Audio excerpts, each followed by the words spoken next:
So if you live in the Chicagoland area in a house built in the 80s or the 90s and you have a built-in vacuum cleaner, it's more likely than not that you have wall inlets that look like this. These are metal. They're not spring-loaded, they're magnetic catch. They turn on when you open them. It's got a little plunger switch that turns it on. And these are really good. I like them a lot, but you cannot use an electrical hose. The opening is in fact a little bit too big for most modern hoses, so even a non-electric hose has to have a special cuff to fit this tightly. And over time, if you notice, the back plate is plastic, even though the door itself is metal, and it only opens to 90 degrees, which means eventually these doors can start to break off. These can be replaced with industry standard valves, and I'll show you how.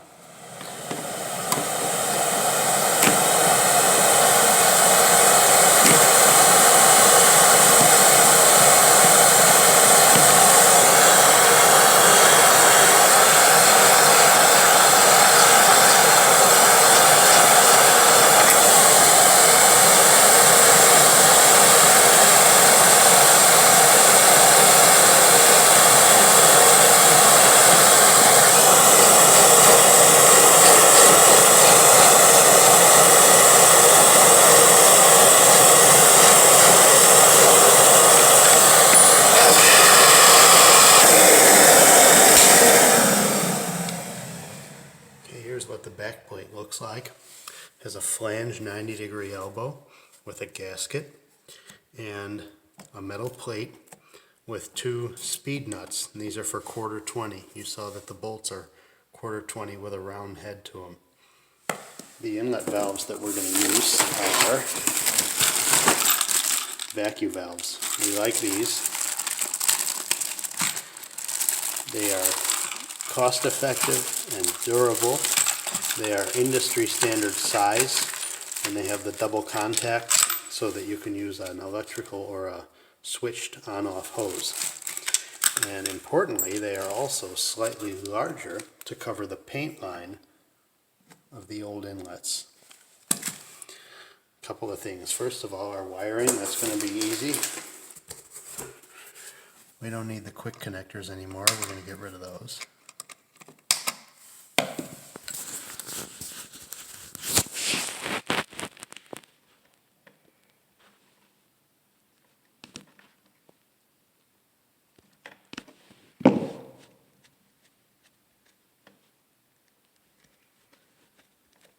Twist it, make a loop. Loop goes on. Make sure you don't have too much copper showing, because this is a metal backplate in the wall, so I like to tuck the wires to the side like this. And like any screw wiring connection, you loop the wires on so that the screwing down tightens the wire rather than loosening it.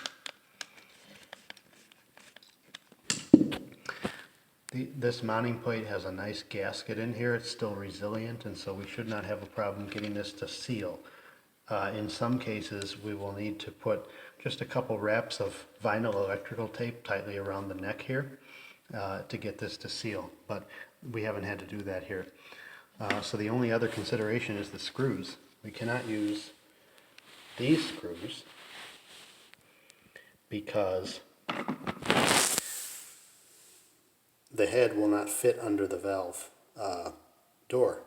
So you can get a 1/4-20, these are 1.5", 1/4-20 with a flat head, and I did it like that for a long time, and that works. Sometimes you'll have to play with it a little bit to get it to seat. So that's one good way to do it. Another way is to buy speed nuts to replace these that will accept a number 10 sheet metal screw or wood screw, which is what this is. However, most of these modern inlet valves are designed for a plastic mounting plate, and if you screw into a speed nut, there's not really anything that's holding that screw in place. It doesn't have any kind of grip, and these screws can back themselves out over time, and then the wall inlet can do this on the wall. But if you over tighten these and crank on them, then the valve bows and the door won't shut all the way. So that's suboptimal.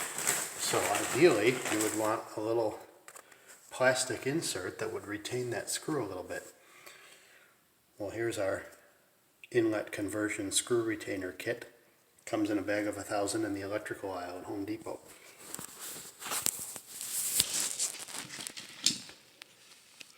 I'm just going to snip off a little bit, fold it, and put it in there.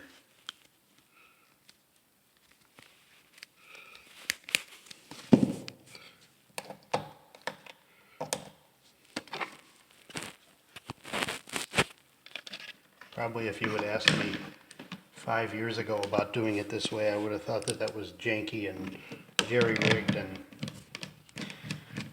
what are you doing? Why can't you just get the right fasteners? But you may be able to see from the video that as I'm tightening this screw down, it's biting into that nylon, into that zip tie. And so you can tighten this down just perfectly, and the screws will not back out. The door closes all the way. We'll do a quick pressure test.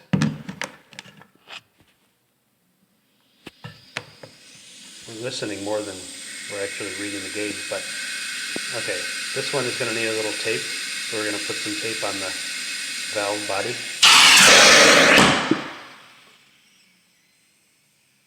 Just a bit.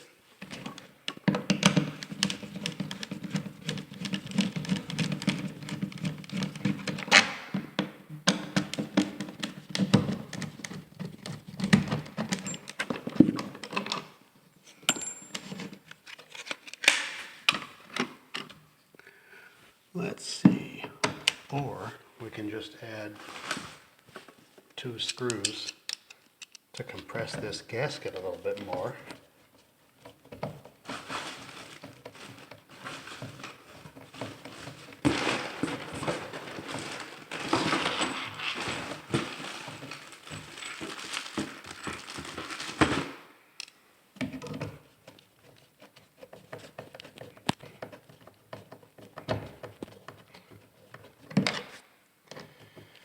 These white gaskets, I don't know if they're rubber or latex or something, they're really nice. They last forever. The black gaskets, I think are rubber, and they do not.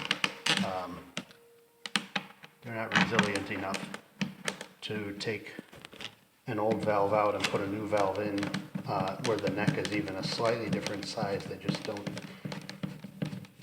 work. Alright, before we get the last screw in, let's test again.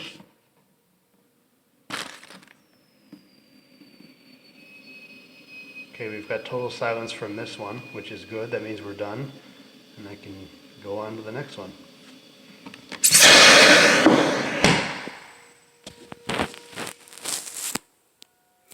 So that's that. Before and after.